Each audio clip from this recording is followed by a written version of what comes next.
Hello, Stillwater. Welcome to the Still Connect podcast, a podcast all about Stillwater, Oklahoma. I'm your host, Denver Evans, born and raised Stillwater local and owner of Stillwater Digital Marketing. Each week, I'm sitting down to have a friendly chat with the local business owners and community leaders who help make Stillwater such a great place to live. So, whether you're a longtime resident or just a visitor, this is your place to stay plugged in, stay inspired, and still connect with the stories that shape our community. Also, this podcast is a real tour of Stillwater, so this is actually a mobile podcast that I record on location, usually in the business of the person I'm interviewing. So if you ever want to watch these interviews, you can watch the video version of this episode if you aren't already. Today, I had the chance to sit down with Lucas Grounds with Lucas Grounds State Farm. Let's jump right into the conversation. How are you? Great, man. Awesome. Glad to be on here. Yeah. So what is your relationship with State Farm? Yeah, so I'm a State Farm agent. I've been coming up on 10 years. So I'm an independent contractor. They contract me to sell and service their products. That really dumbs down to just taking care of people here in Stillwater. So is that what it means when someone says they're a State Farm agent, they're a contractor of State Farm? That's right. Yeah, Okay. We're not employees. So the great part about that is I get to run my agency however I want to. All of my team here is employed by my corporation and not State Farm. And so it gives us a really cool opportunity to be able to serve our team here well, create an atmosphere for them that's unique to Stillwater or unique to us. Mm-hmm. So when you say your team, who is that? What do they do? Yeah, so we've got a variety of teams. Some of them remote. So we have 3 remote. One does sales, one does service, another does claims, and then we've got 4 full-time office staff. We split that between what we call solutions. So they find solutions for our existing customers. Then we have our onboarding team. So they bring on new customers, try to make that a smooth experience. And then we have Charles. I call him my utility infielder. He does everything, from calling for birthdays to fixing toilets. Incredible guy. So we've got a really cool team here. Awesome. So how many do you have? I believe we have 9. We're about to hire our 10th. Very cool. The 10th one will also be remote too. So we'll have 3 that are located in Missouri. Oddly enough, that wasn't my intention, but there are 3 remote ones that work from Missouri. Very cool. Very cool. So how long has it taken you to build this team, or how long have you been doing this with State Farm? Yeah. So coming up on 10 years, I almost forgot Bailey. Bailey's been new to our team, and she's been incredible. Kind of sidekick is her label. So she's been helping me a lot with a lot of different things. So it's been awesome having her added onto the team. So we started in 2015, all in office staff. So remote wasn't a thing back then. Right. Nothing we would have even considered. So we've grown that team from roughly 5 to 10 now. That's great. So what did you do before State Farm? So right before this, I worked for 2 different State Farm agents, one for a year and a half, another one for a year and a half, kind of learning the ropes, figuring out what this is about, getting some what I call free education. Yeah. So I did that for 3 years. But before that, I sold cell phones for AT&T. Oh, okay. Learned a lot and great career. Was glad to move on to something different. Yeah. So when you say you sold cell phones, like where did you do that? Was like corporate level, like bulk orders? Yeah. So the store that's located at Hall of Fame and Perkins worked in a store just like that in Tahlequah, Oklahoma and Muskogee, Oklahoma. Okay. Got a great education there as well. That's great.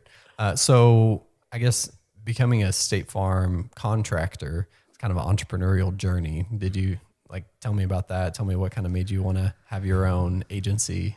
Yeah. So my mom was an insurance agent, and initially I took the job for the first State Farm agent that I worked for with the intention of doing about 3 to 6 months to just figuring out if I liked it. And then I was going to go work for her company. Oh, yeah. After about 2 months, I had already drank the Kool-Aid at State Farm and decided I didn't want to work for any other company besides State Farm. I really liked the way that they did business, took care of their customers, incredible opportunity as well. And so you'll never see a job posting necessarily for a State Farm agent. They have candidate pools. So you have to go through several steps, including getting a business plan approved in order to get into the candidate pool to be able to apply for positions. And oddly enough, the first one I applied for after being in the candidate pool, I didn't even get the opportunity to interview for. Oh, wow. Wow. So tell me a bit about that process. That sounds like they really vet their people. They do. It's a little bit different now. I can speak to where it was like when I was in it. I went through a couple of telephone interviews, an in-person interview. I actually did something really similar to this where I had to go down to Dallas and role play sales conversations. Okay. Where I had a camera on me, had a guy with a clipboard. And so that was all in order to get into the candidate pool. And then once you're in the candidate pool, you could go and sit for an interview for an actual position, Stillwater being one of them. And that interview, oddly enough, was in Kansas City. Wow. That's cool. So you did all that pre-2015, 2015, you get your agency rolling from there. Yeah. March 1st, 2015. That's really cool. This has been a dream come true getting to live in Stillwater. This is, I couldn't have picked a better place. I'm so glad I didn't even get an opportunity to interview for the first one. That's a great town too, but this has been home. Yeah. Very cool. So a little peek behind the curtain. This is going to release in January of 2025. So right at your 10-year, just about. That's right. When's your actual business anniversary? March 1st. March. Okay. Yeah. So we're going to be like almost right there. How have things changed since 2015? Obviously 5 years in 2020, everything changed kind of for everyone, but what's kind of this whole journey been like? Yeah. So one of the biggest ones is just how much technology has came through our business. That was something that I always intended to be an early adopter of, and turns out I've struggled a little bit more with that than what I've intended to. We've done an okay job in that. I think everybody else here does a better job than I do, but just some examples, I mentioned remote workers. So that's one that I never would have dreamed about before. Like there was not even an opportunity to work from home under any circumstance in 2015, in my opinion. Some of our, strongest people actually do work from home and do a really great job with very little oversight. So that part's been really cool. We now have, we use artificial intelligence here in our office. The AI. That's been as of the last 2 months. So we have a tablet in one of these offices. We've jokingly gave it its own office. We have an incentive for our team to go in there and go use it. So that's been one of the biggest ones. And then just from an insurance perspective, every insurance company, technology has made its way into it. Usage-based rating, things like that. The way that they rate policies is technology driven at this point. Yeah, that makes sense. So you mentioned the tablet. What do you guys use that for? I have two things. It's been really neat. So just using it for what everybody else would use it for, which is just asking questions. So needing information, going in there, and we have a promotion right now where whoever gets to 20 points the fastest gets to name the tablet. I know that sounds dumb, but we've been floating different names for it. That's funny. So that's one. And then just practicing customer conversations. So it'll actually, you probably know this from all the technology that you use, but it'll talk back to you. And that's been a really unique way for us to be able to utilize technology. Yeah, it's incredible what you can do with AI nowadays, but it's really great for training because you can run all those different scenarios, tell it what kind of scenario you want it to run, really, really test your people on how well they know their job. Absolutely. And help them get better ultimately so they can serve people better, real people. Yeah. It's been amazing to see how quickly it's adapted to us. Oh, yeah. Seeing that get better. I was at a meeting in Atlanta back in November, and they kind of rolled out and said, you're going to be, this is going to be a part of everyday life for people in our business. And at that moment I went, okay, I'm not going to be the last one at this time. I'm going to try to get out ahead of this. I went and bought a tablet, and I just saw one of my team members walk over there into that office and grab it. So I know that they're using it. They're doing a great job with that. Yeah, that's great. So one of the things you said you wanted to talk about is how you celebrate milestones in your business. Tell me a little bit about that. Yeah. So twofold. So one of the things we really focus around here, and it's from a book that I read whenever I was working for those agents called The 4 Disciplines of Execution. So we usually choose one wildly important goal every year, and we just focus on that. So that's been a lot of fun this year. My team's done an incredible job. Incredible. We're actually on our third wildly important goal for the year. So they hit the first two so quickly that we moved on to a third one. That's been a lot of fun. Tracking that together. Everybody is working together in that. And so that's really what drives us. And then we get to celebrate that by, they get a big reward whenever they hit those. And so that's been one, and then getting to go home and celebrate with my family. It's really unique for me to get to be on such a cool team, leading such a cool team of people that are so driven. On the milestone deal, a little more specific to that, I've identified within myself that I don't value those as much as other people do, and I decided to stop letting that be a deficiency and something that could affect my team in a negative way. And so we kind of have a celebration team, here. Sarah and Charles, Melissa, they do a wonderful job of helping celebrate those milestones, whether it be an anniversary of somebody working here, or a birthday. We've had other reasons. John actually created specific rewards for everybody within the office for their strengths and things that they do well. And so one of the things I try to do most is empower them and make sure they've got the resources to be able to celebrate those, and then be intentional about being in there with them and celebrating. That's awesome. Yeah. I feel like a lot of entrepreneurs kind of struggle with that when you're running your business and you're just moving so fast, trying to accomplish all of your goals. You have so many things on your task list that when you knock them all out, it's kind of just like another day. Yeah. And it's hard to slow down and really celebrate that. Yeah. I used to be really bad about that. Okay, we hit that, what's next? And not realizing that all the people around me have worked their tail off all year long for it, and it deserves more than me just going, okay, move on to the next thing. Yeah. So I've definitely tried to slow down within that. I don't know if they notice it or not, but I have tried. But we do celebrate those things. Yeah, that's great. So let's talk about Stillwater a little bit. How are you guys involved in the Stillwater community? Man, this is such a great place. One of the things that we try to do that's a little bit unique here in terms of being involved in our community, everybody that's on our team that lives here in Stillwater is encouraged, might be required, to be involved in some way in the community, either something that makes a community better, them better, or our office better. So everybody that works here on site, they're involved in something in the community. I'm pretty sure Charles Cox is involved in about 12 things, so he makes up for whatever we may be lacking. But so we spend a lot of our time serving, and then we also try to make sure that we're involved in donating to different things that come up along the way. Personally, I have a great opportunity to be with serving in the capacity of a board member on the Stillwater Medical Foundation. Oh, yeah. That's been a lot of fun the last couple of years, raising money for the NICU this upcoming year, and last year was the emergency department.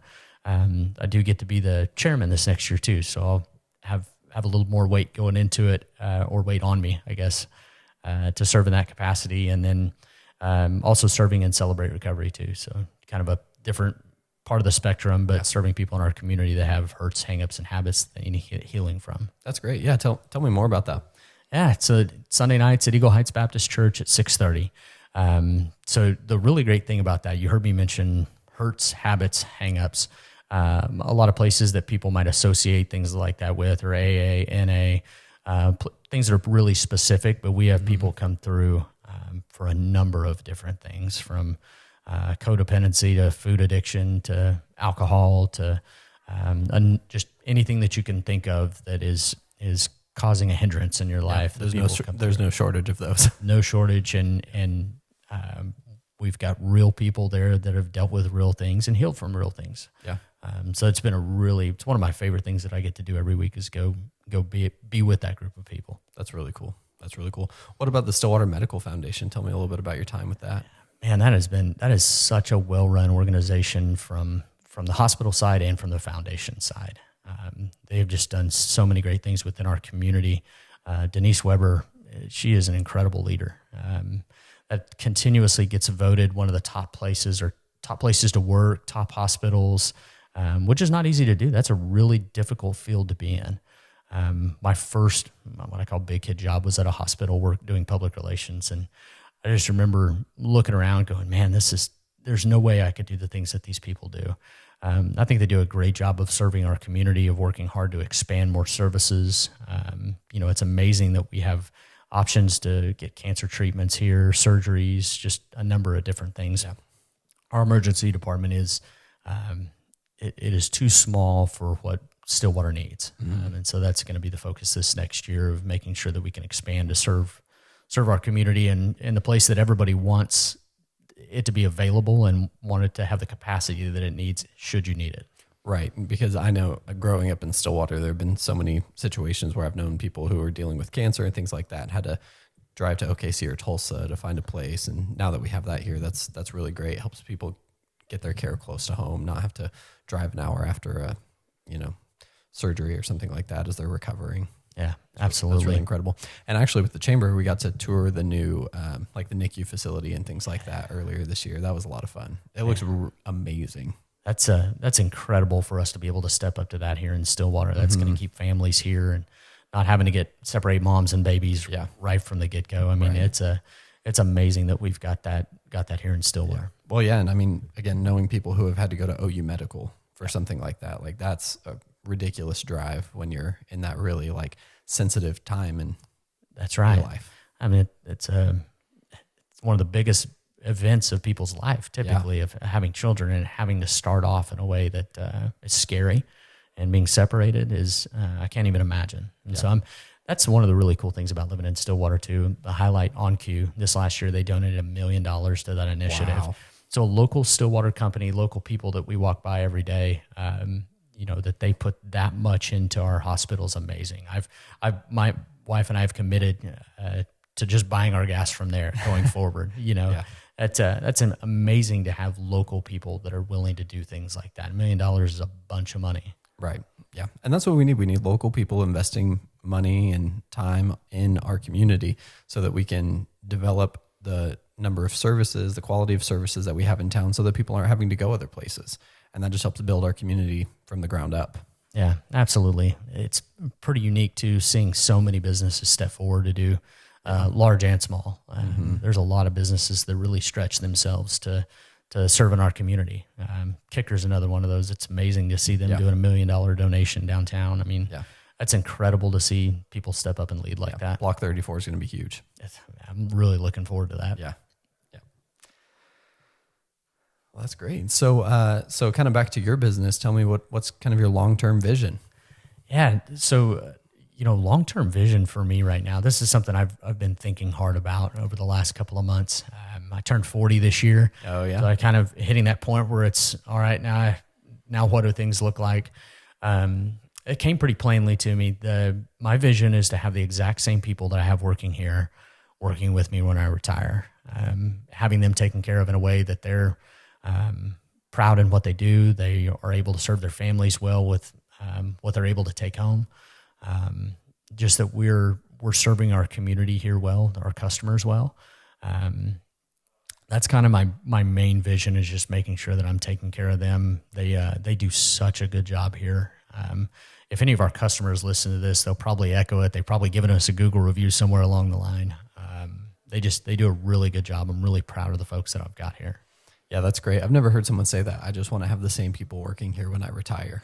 Yeah. You don't hear that very often with business people. You do more with small business people, but yeah, just that commitment to serving your own staff well enough to where they want to stay with you instead of maximizing profits and seeing who comes on board or leaves along the way.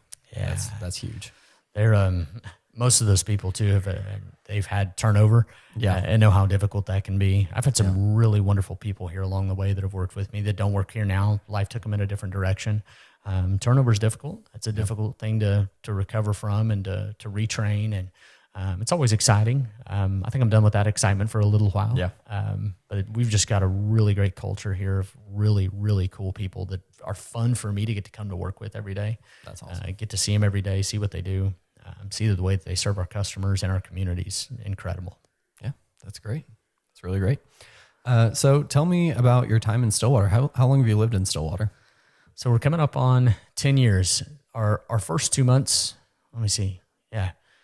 Our first 2 months were in the Wyndham Garden Inn. In the very smallest room that they had to offer there, I'm pretty sure. My marriage endured it, or my wife endured me, I should say. But we've been here for right at 10 years. Okay, so basically when you started your agency. Yeah, so we moved here in January and then started in March. Okay. And so right at 10 years, it's been incredible to think that we've been here 10 years. That's kind of a milestone in itself. But to see how the town's changed, developed, everything's gotten better. I grew up in a really small town where not everything's gotten better. To see everything that's developed here in Stillwater, the new things that have came up, to see old areas be redeveloped, new services, new organizations come on board, see an OSU thrive. It's been awesome being here. I mean, absolutely awesome. That's great. And you have kids, right? Yeah. You like the schools? Man, they're wonderful. Shout out to Miss Pats. I think she just had a big birthday this last week. She's our principal at Sanger Ridge. Oh, yeah. I've got an 8-year-old and 5-year-old little girls. They are so much fun. I think our schools do a really good job of serving our community and our kids well. That's been a really unique thing. In my opinion, you go to different towns and larger towns, and there may be some schools that are good, some that are bad, and want to be in this school district versus this one. And man, they all seem like they do a really wonderful job here. I always hear great things about all the schools. If you talk to anybody in town and their kid goes to one of those schools, they think it's the best school. So I think that's great. And I've heard that about all of them, that they take pride in those. I think we do a really good job in that. It's really great. If you could add one thing to Stillwater, whether it's an industry, business, something like that, or if there's one thing that you would change that's currently here, what would they be? And that's a good one. One of the things I've always been encouraged about is our continued recruitment of businesses. I remember at one point I went down to the chamber to share with them what I thought they needed to be doing, and then I get down there and realize they're doing so much more than I could have ever imagined. They do such a good job down there. I'm looking forward for us to continue to do things that we've already done. I think getting the State Department of Health out there, getting high-paying jobs here in Stillwater is crucial. Getting more industries like that to come and relocate or create a business here that's not just minimum wage jobs, but we're actually bringing good high-paying jobs to Stillwater. Getting those folks to move here, I think, is good for everybody. That drives everything good. So I'm always encouraged by seeing what our chamber and our city's doing to help bring people in and people within the community too that are looking for those opportunities to serve and bring those companies here. Yeah. And what I think is really cool about the chamber, I know a lot of people don't really know this, but you can actually join as what's called a community investor. Yeah. And so you don't have to be with your business. You don't have to do any of that. You can just be like a sole individual, join the chamber, go to all the chamber events, do all those types of things. And also if your business is a chamber member, then you as an employee are also considered a chamber member and can attend events and things like that. So that's cool. Yeah. I have to make sure to go over that with my team. Yeah. I hope Elaine appreciates this, but if you ever have an opportunity to go visit with those folks and see what's going on behind the scenes, it'll impress you. Yeah. They work really hard and they're driving things that we're not seeing every day. Right. So at times it's easy to become critical of something if you're not seeing immediate progress. Mm-hmm. But they're always working hard and looking for ways to help bring more business and help grow business for the existing members too. They've done an awesome job with that. Yeah. It's really great. Yeah. Because they have a million little projects all the time and they're bringing like the hub, the hub is going to be amazing.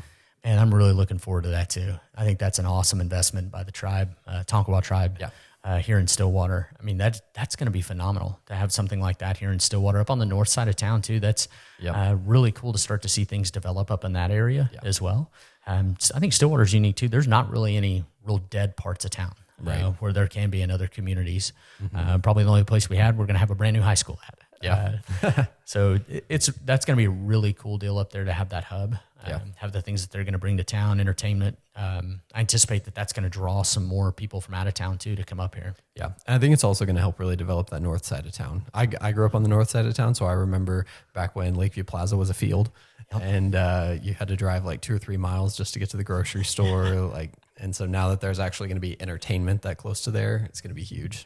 I've enjoyed that hearing people much older than you talk about when they grew up here and what different streets were and where the fields were and things like that. And now we just continue to grow. What roads used to be dirt. Yeah. Yeah. What roads used to be dirt. Yeah. I have this friend, Rod. He's in his 70s and he talks about when he came here when he was like 10 and just what the schools were like and stuff like that. And what the university was like when he worked there in his 20s. And yeah, probably wasn't near as many schools here either. No. No.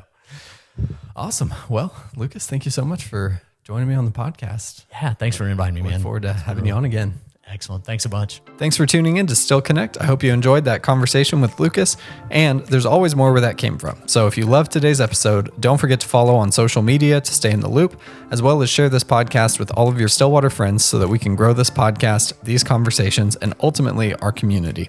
If you want to go a step further and help bring these stories to life, consider supporting the podcast on Patreon at patreon.com/stillconnectpodcast, where you can get early access to episodes, a peek behind the curtain at the podcast making process, and a shout out on an episode for as little as $5 a month.